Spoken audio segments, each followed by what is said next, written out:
इसके पहले हमने एरियाज रिलेटेड टू सर्कल जो शुरू किया, उसके अंदर सर्कल का एरिया निकालना सिखाया था मैंने आपको। उसके बाद सेकेंड एरिया जिसकी अपनी बात हुई थी, याद दिला देता हूँ फटाफट। ये सेंटर ऑफ सर्कल है सपोज, और ये जो अपना सेक्टर रहता है, सेक्टर का जो एरिया रहता है, जैसे ये वाला, ये जो ब्लैक में मैं एरिया बता रहा हूँ, ये एरिया ऑफ सेक्टर है। इसका फॉर्मूला था θ/360 इंटू पाई आर स्क्वायर, ठीक है। उसके बाद मैंने बोला था length of arc, length of arc का नहीं, ये वाला जो बैनर है साइड वाला, इसको हम बोलते हैं लेंथ ऑफ आर्क, जिसको बोलते हैं θ/360 इंटू 2πr। तो जिसका अपन थ्योरम देखने वाले हैं अभी, या जो चीज अपन सीखने वाले हैं वो नई चीज है अभी, उसको एरिया ऑफ सेगमेंट बोलते हैं।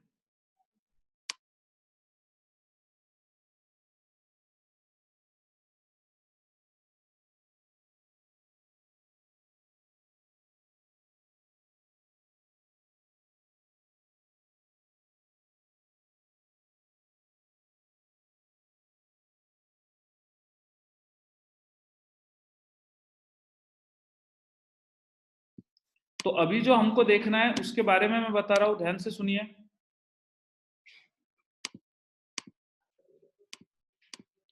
ये जो सर्कल है,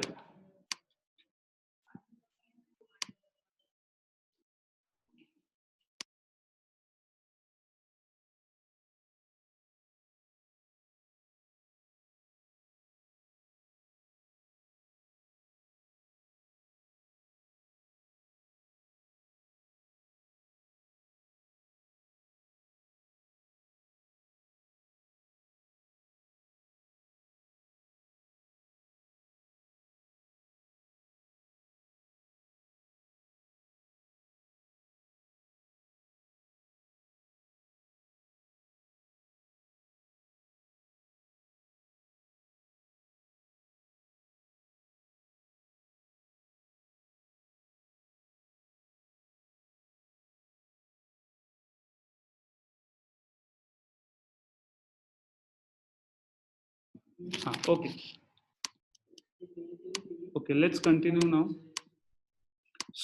ये सेंटर ऑफ अ सर्कल है। आज हम किसका एरिया सीख रहे हैं, ये अगला पार्ट है। देखो, सबसे पहले हमने एरिया ऑफ रिंग सीखा था, फिर इसके बाद एरिया ऑफ सेक्टर सीखा, फिर लेंथ ऑफ आर्क सीखा, और आज हम एक नई चीज देखने वाले हैं, और उसको बोलते हैं एरिया ऑफ सेगमेंट। सेगमेंट का एरिया सीखने वाले। और आप यहाँ पे डायग्राम को ध्यान से देखो, ये एक सेक्टर है, इस सेक्टर के लास्ट दो पॉइंट को मैं ज्वाइन कर रहा हूं कॉर्ड से। तो अभी मैं नाम दूंगा इसको, इसका नाम है O, उसका नाम है A, उसका नाम है B। तो ये कौन सा सेक्टर है, ये पूरा सेक्टर है, करेक्ट। ये मेरा सेक्टर है, आपको ध्यान से समझ गया ये सेक्टर है। ओके नाउ, अब अपने को किस टाइप के प्रॉब्लम देखने हैं जो आपको एग्जाम में आते हैं। अब मैं जो रेड में मार्क करूंगा ना, रेड में, इसको बोलते हैं area of minor sector. Minor sector कौन सा, ये वाला, ये जो मैंने रेड में मार्क किया, इसका एरिया कैलकुलेट करना है मुझे। तो इसका एरिया अपन कैसे कैलकुलेट करेंगे आर्क का, वो देखते हैं अपन, ठीक है। तो एरिया ऑफ माइनर सेगमेंट बोलते हैं इसको, सेगमेंट। बाय डिफॉल्ट अगर सेगमेंट दी हुई रही तो माइनर ही रहती है, ऐसे एनसीईआरटी के इसमें नोट भी है, जैसे मैंने कल बताया था। तो इसका एरिया कैसे निकालने का अगर आप सोचोगे, तो इसको अपन एक काम करते हैं और एक थोड़ा सा नाम दे देते ताकि आपको नेमिंग से समझे। यहाँ पे मैं एक पॉइंट देता और उसको नाम देता x, ठीक है। तो अब मैं क्या बोलूंगा, area of segment AXB is equal to area of sector OAXB minus area of triangle OAB। तो अगर हम सेक्टर में से एरिया ऑफ ट्रायंगल को माइनस करें, area of sector minus area of triangle अगर हम करें, तो हमको सेगमेंट का एरिया मिलेगा। ये तो दिखती सी बात है, क्लियर कट हमारे ध्यान में आ रहा है कि यार अगर हम ये जो पूरा सेक्टर है, क्योंकि सेक्टर में ये देखो इतना आता है, सेक्टर में इतना पूरा आता है, पर ये सेक्टर के एरिया को निकाल, इसमें से अगर हमने एरिया का ट्रायंगल का ये एरिया निकाल दिए तो बरोबर हमारा नीचे का जो सेगमेंट है रेड में शेप हुआ वो मिलेगा। पर अब ढूंढना कैसे, कैलकुलेट कैसे करना है, कैसे निकालना है, तो इसका एक फिक्स काइंड ऑफ मेथोडोलॉजी है, वो मैं आपको अभी सिखाने वाला हूँ। एक क्वेश्चन बताऊंगा और फिर अगला क्वेश्चन आप सॉल्व करो। बहुत सिंपल है, पूरा ध्यान दीजिए, पूरा यानी पूरा close attention I want here from every one of you. Okay, so everyone, I want you to solve it properly now. Pay attention. Write the question. Question लिखो.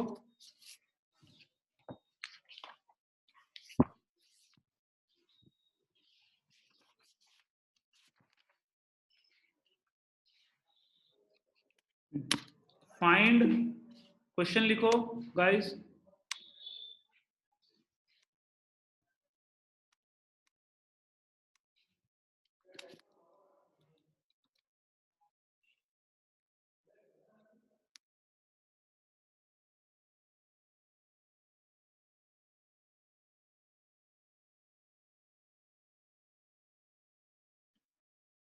Find the area of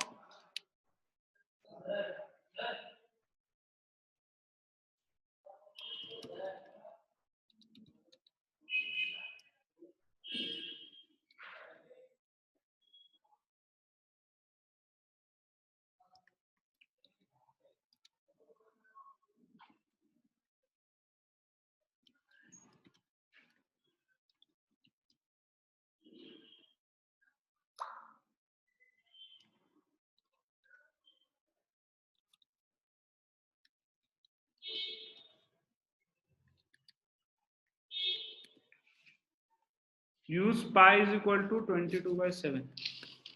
चलो ये वाला question करते हैं अब। सुनो, area of segment A X B निकालना है, रेडियस 21 दी है, एओबी एंगल दिया है आपको 120 डिग्री, और आपको अब पाई की वैल्यू 22/7 यूज करने के लिए बोली हुई। ठीक है, तो अब मेरी बात ध्यान से सुनो, अगर इस रेड रीजन का एरिया निकालना है जो कि सेगमेंट है, तो सबके पहले आपको एरिया ऑफ सेगमेंट निकालना पड़ेगा ओ ए बी। तो ये क्या दिया हुआ है तुमको मालूम है ना, ये जो थीटा है ये 120 डिग्री दिया हुआ है, ये थीटा जो है ये 120 डिग्री दिया हुआ है, थीटा जो बीच में का है एओबी। तो पहले ये पूरा सेक्टर का एरिया निकालो, सेक्टर मतलब ये आइसक्रीम का कोन यहाँ तक, और उसमें से ये ट्रायंगल का एरिया माइनस कर दो, अपने को रेड रीजन मिल जाएगा। तो सबसे पहले क्या तुम मुझे बता सकते हो in general area of sector A O X, sorry A X B O, पूरा का पूरा क्या आएगा बताओ, बोला ओ ए एक्स बी। सो अपन निकालते हैं अभी, रुको। So area of sector O A X B is equal to theta, theta यानी 120 upon 360 into pi r square, pi की वैल्यू 22/7 यूज करनी है, पाई आर स्क्वायर यानी 21 into 21। By the way radius तुमको 21 दी हुई है, मैंने लिखा नहीं, 21 सेंटीमीटर है, 21 सेंटीमीटर। अब क्या होगा, 7 3 are 21, 0 0 cancel, 12 3 are 16, 36 sorry, 3 3 cancel, और 22 इंटू 21, 22 इंटू 21 कितना होता है भाई, 462। कल भी ये आया था ना, एक कैलकुलेशन आया था कहीं तो, 462 सेंटीमीटर पर स्क्वायर। ठीक है, 462 सेंटीमीटर पर स्क्वायर बराबर एरिया ऑफ सेक्टर बराबर निकाला आपने। अब हमको निकालना है एरिया ऑफ ट्रायंगल, और मेन चीज वही है एरिया ऑफ ट्रायंगल के बारे में जो मैं सिखाने वाला हूँ। पूरा ध्यान दो, अभी मैं थोड़े से कलर्स यूज करूंगा सो दैट तुमको समझे।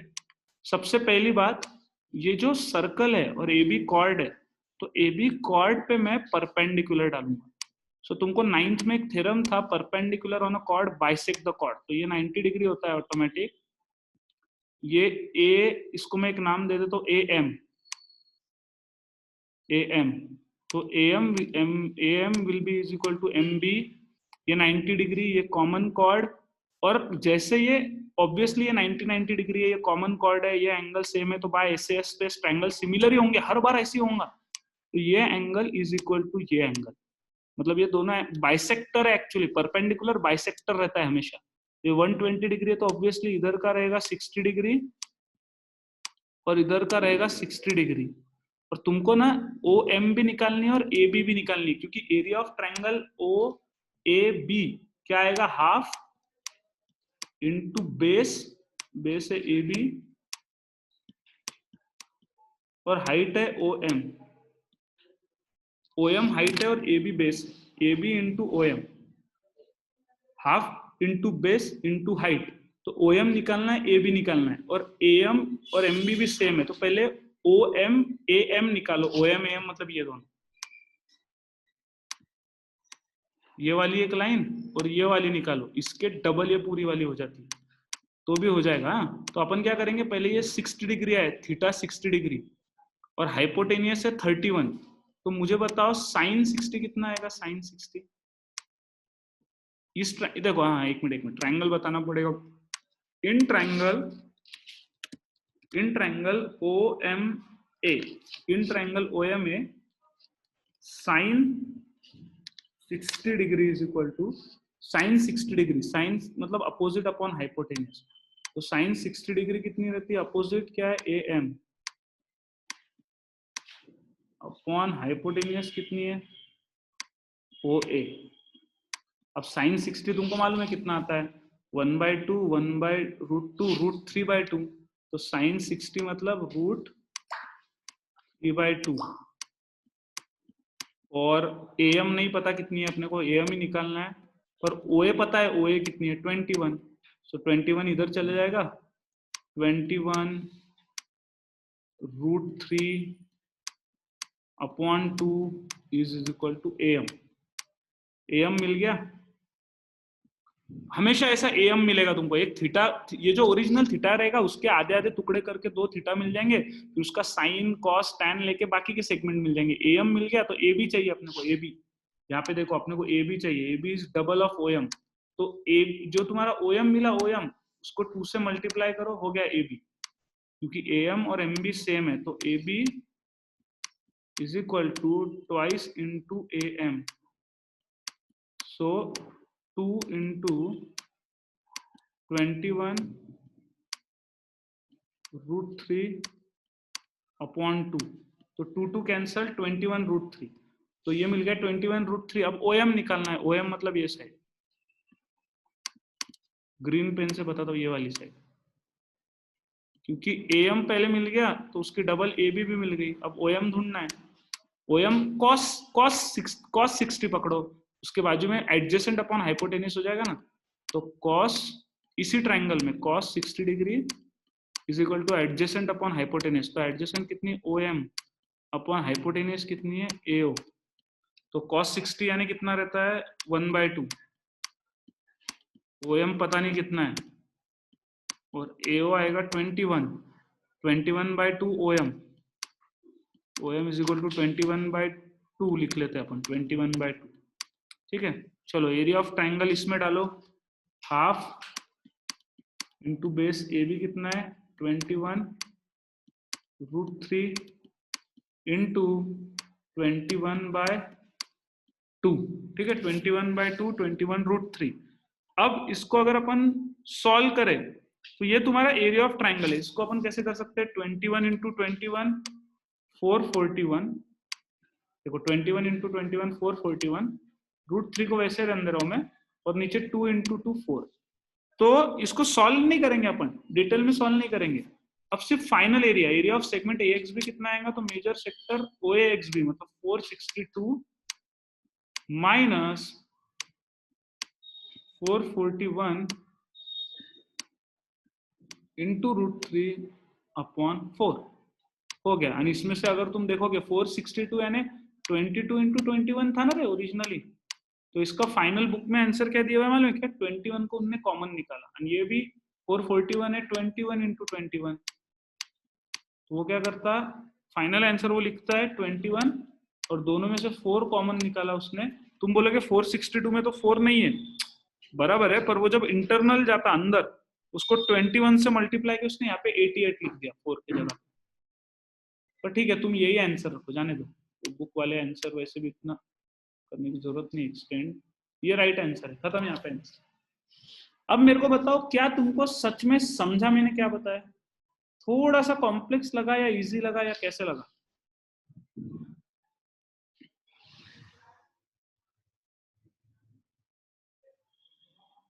थोड़ा हार्ड लगा? रिपीट वंस अगेन, समझा, अच्छे से समझा? लास्ट कॉमन वाली स्टेप नहीं समझी मतलब? अच्छा हाँ, वो कॉमन वाला छोड़ दो, कॉमन वाला छोड़ दो, कॉमन का कुछ काम नहीं, थोड़ा सा कॉम्प्लेक्स है, अच्छे से समझा, हार्ड है, अंडरस्टूड, कोई बात नहीं, कोई बात नहीं, समझा समझा। ठीक है ना, और एक क्वेश्चन देखेंगे तो क्लियरिटी आ जाएगी। Don't worry.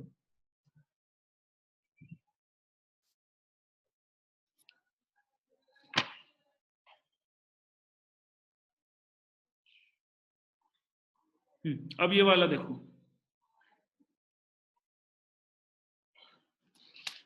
ये वाला, हाँ फिर से समझाने वाला हूँ मैं। यस, एक क्वेश्चन के एग्जैक्ट आंसर पूछा तो स्टिल कंफ्यूज्ड। ठीक है ठीक है, समझा रहा हूँ मैं, रिपीट कर रहा हूँ, Atharva, Chandrashekhar, yes, don't worry. फिर से एक बार समझा रहा हूँ, लिख लो पहले, अगले क्वेश्चन में क्लियर हो जाएगा, डोंट वरी।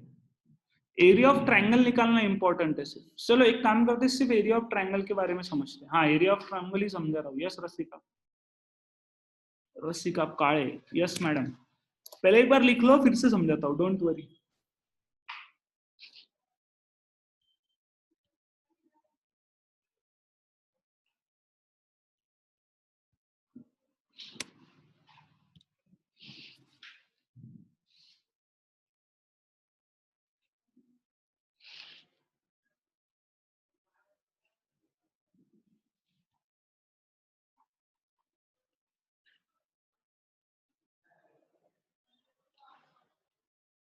हो गया?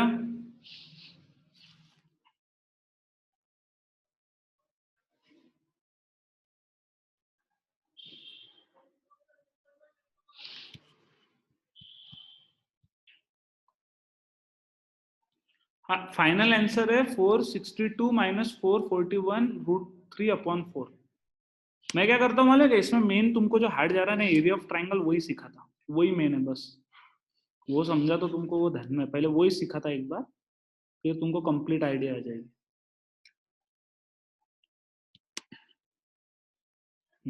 चलो करूँ, करूँ बोर्ड ओपन?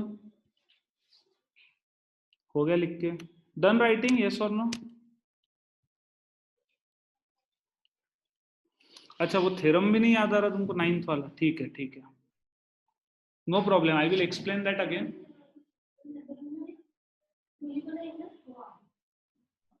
एक मिनिट, काय म्हणते ते?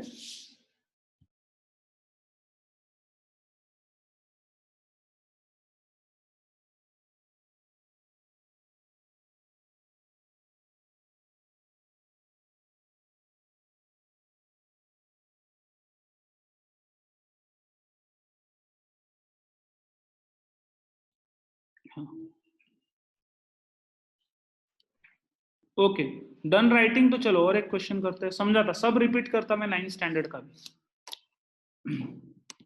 अब पूरा ध्यान दो, नेक्स्ट 3 मिनट, हाँ, पूरा समझ जाएगा। यहाँ पे सेंटर ऑफ द सर्कल है,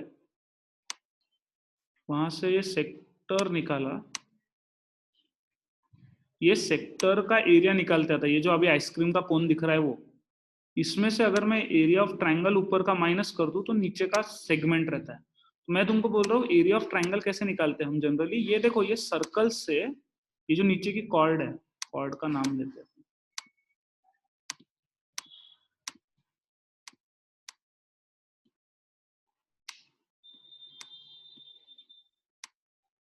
ओ ए बी, ठीक है?